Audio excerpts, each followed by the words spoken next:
can't deal with the future until you work yourself out in the present. You want to confront depression? Do you want to confront anxiety? Do you want to confront your lack of achievement so far?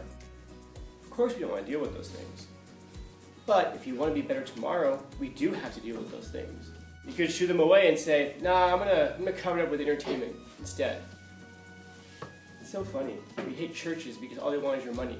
But we love video game companies. And this is the thing that really bothers us, because intuitively we know if you don't deal with your depression today, if you don't deal with your anxiety today, if you don't deal with your lack of purpose and meaning, if you don't deal with your constant stream of lack of achievement and failure, then that's exactly where you're going to be in 10 years, but you'll be 10 years deeper into it. And as you know, anything you practice, you get better at. If you practice running, you will get better at running.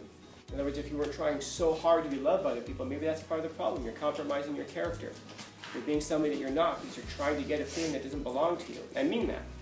If you're lying about who you are to get someone to like you, then you're trying to steal a feeling that doesn't belong to you. You're trying to steal a love that doesn't belong to you. You're not living in reality.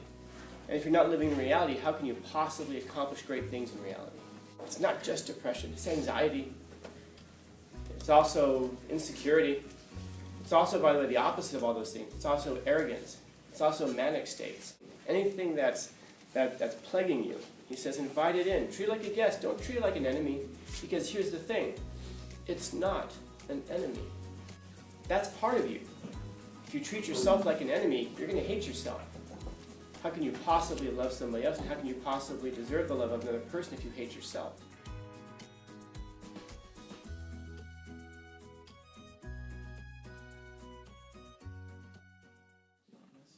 The unknown. The unknown, the darkness. And so, what does depression want? Louder. It doesn't know. We don't know. We haven't questioned it yet. So therefore, it is the unknown. It's the unknown. It's also, think about, you ever see a murder mystery happen with fluorescent colors all over the place? Pinks and yellows and blues? No, murder mysteries usually happen in darkness, in mystery. Darkness represents mystery, because darkness represents the unknown. Depression is like a woman in black. She's mysterious. What does she want? Don't know. So what do we have to do? Do we just shoo her away? Get out of here. No, we don't just cover up depression. Because depression wants something, and you're absolutely right, AJ. It's not just about depression. This extends to all kinds of things, man. This extends to the things that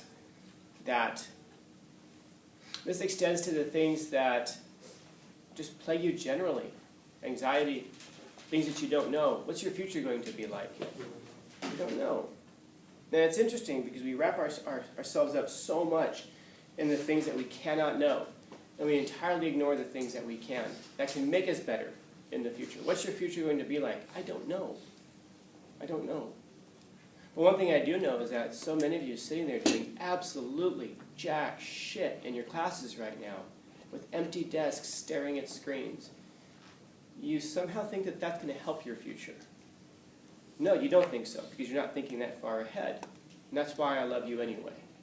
This is why I don't hate you. This is why I don't get angry with you, because you just don't know what you don't know. And I've run into so many of my students at Walmart late at night, me shopping, them working, stocking shelves.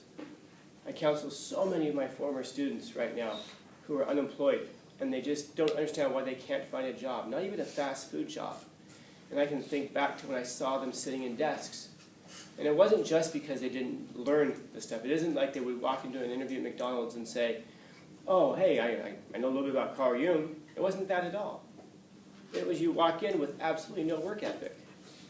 You walk in with no ability to sit there and do the tasks that you don't want to do in order to gain something that you want later on in life.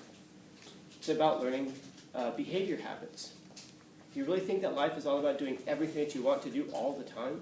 If so, you watch way too much TikTok, and you're an addict, man, because you can't discern reality from fiction. People who make those things, you think they really make those videos in 30 seconds and then post them out there? Those videos take hours to create. A lot of tedious stuff, doing things you don't want to do to come up with one product at the end that will actually earn you something. And that's so much of what school is. You think a college degree just represents that you know a bunch of stuff? No. No. I know a lot of college graduates who don't know very much at all, but they all do have something in common. They can persevere through a task if it takes 4 years, 5 years, 6 years, doing a lot of tedium, filling out paperwork, doing classes they don't necessarily want to do, doing homework that they don't necessarily want to do, to get at the end, to arrive at something. That's why college degrees matter. It's not just because you learn a bunch of stuff. Who cares? People say, I don't need a degree, I can go learn stuff on my own. First off, true, but you're not doing it, are you? You have a whole library available to you. You have a whole internet available to you. And if I check your browser history, where are you spending your time on that internet? I promise you, it's not learning. It's doing other stuff.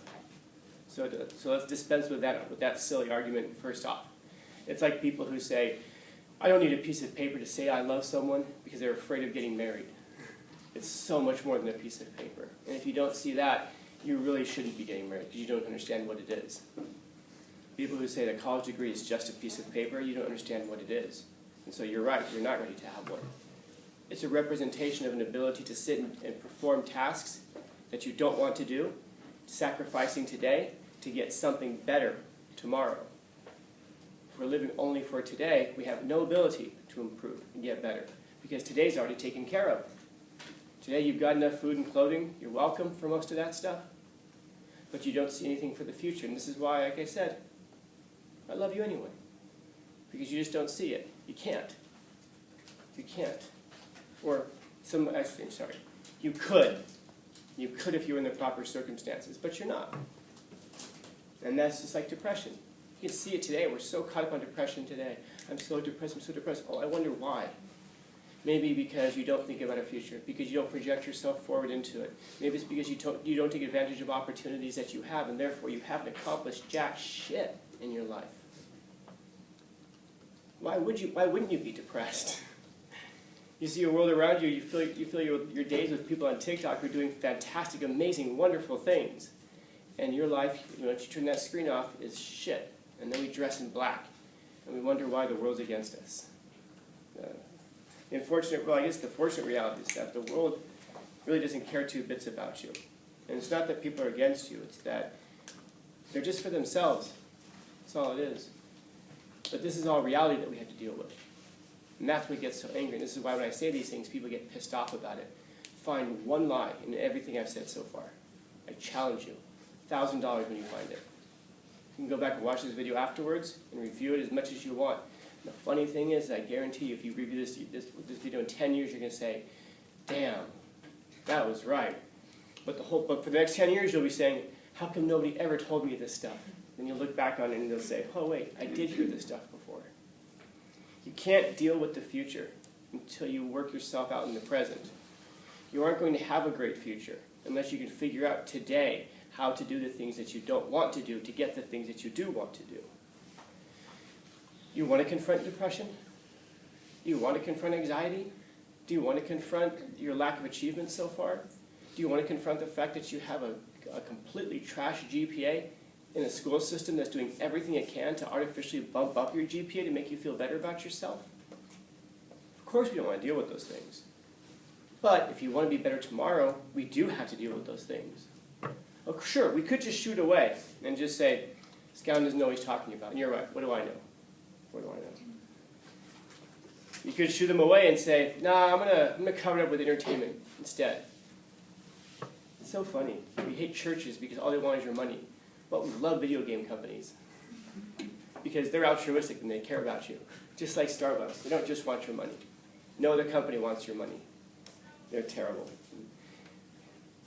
But if we shoo depression away, so if we shoo away all of the things I'm talking about because we don't like hearing about it, because it makes us angry, because it makes us feel bad about ourselves, well, okay, but just ask yourself, where will you be in 10 years if you continue doing what you're doing right now?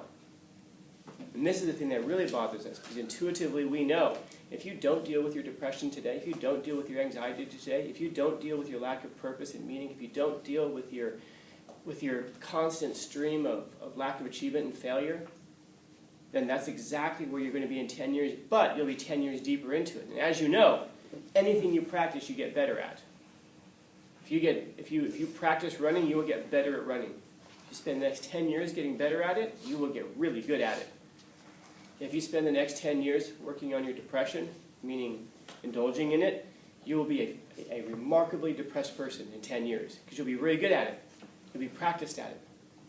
If you spend the next 10 years denying the clear and obvious facts of the things I'm telling you right now, you will be really, really good at complaining and not achieving. And that sucks, man, because I imagine you all know people like that. Don't you know people who are not what they could be, haven't done anything close to what they could have achieved? And you don't even have to guess that for yourself. I'm sure you've got people around you who are constantly telling you what they could have been.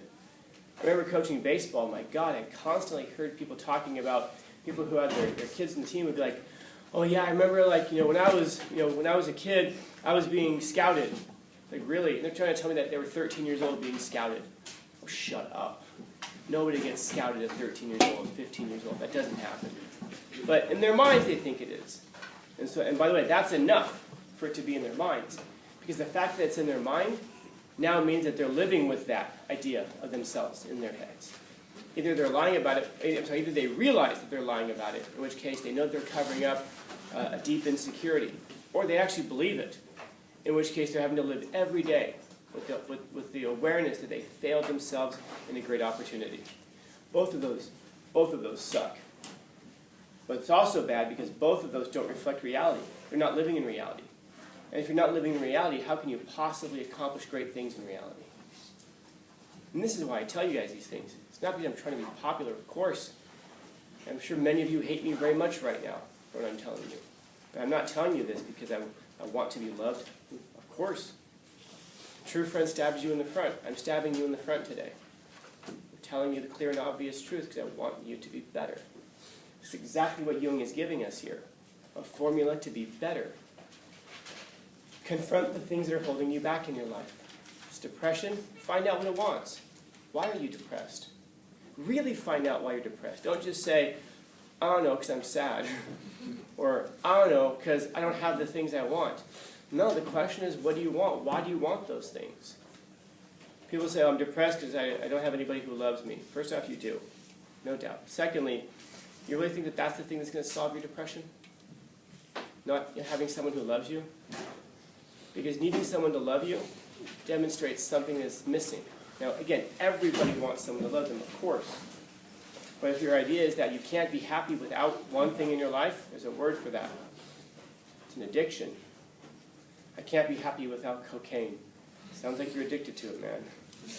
Now, that might be the thing, by the way, that's causing the problems of your life. I can't find anybody to love me. Sounds like you're addicted to that love thing.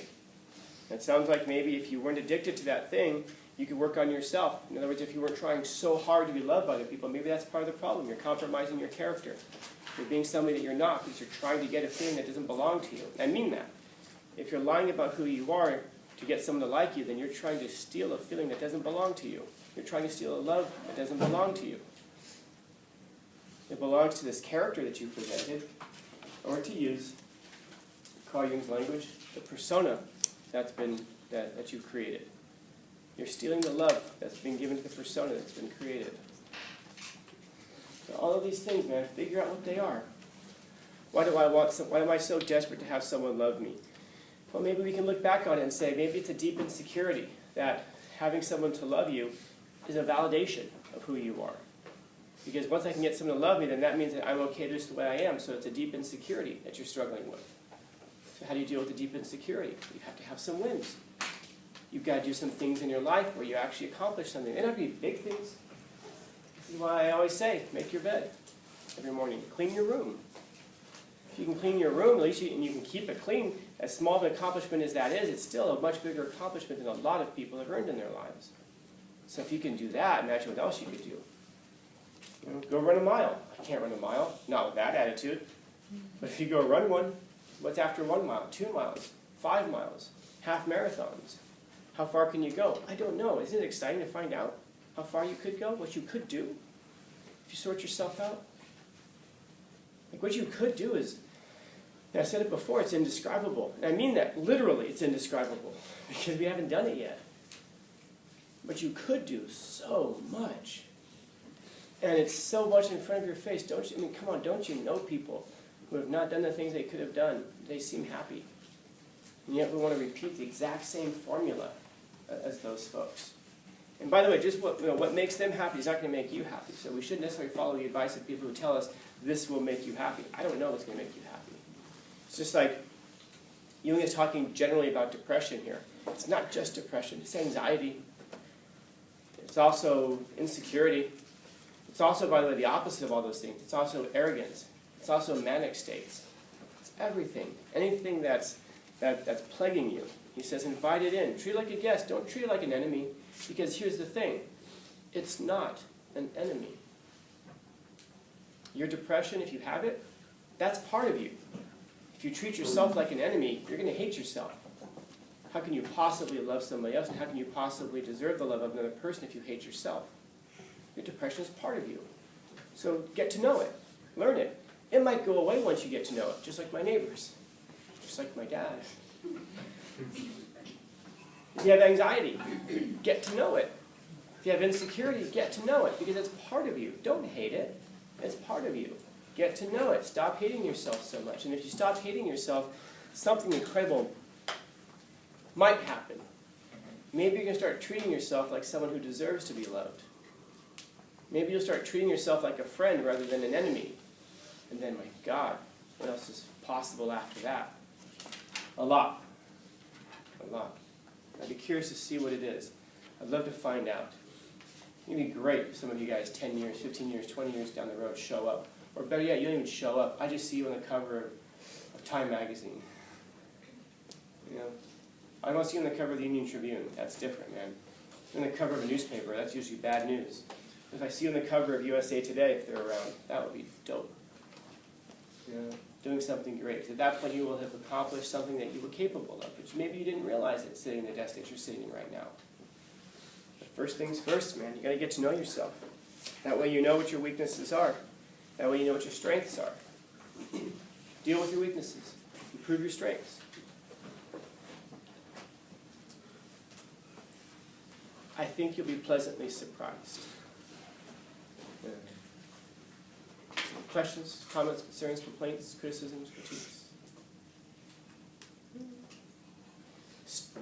Ended up with a happy Tuesday?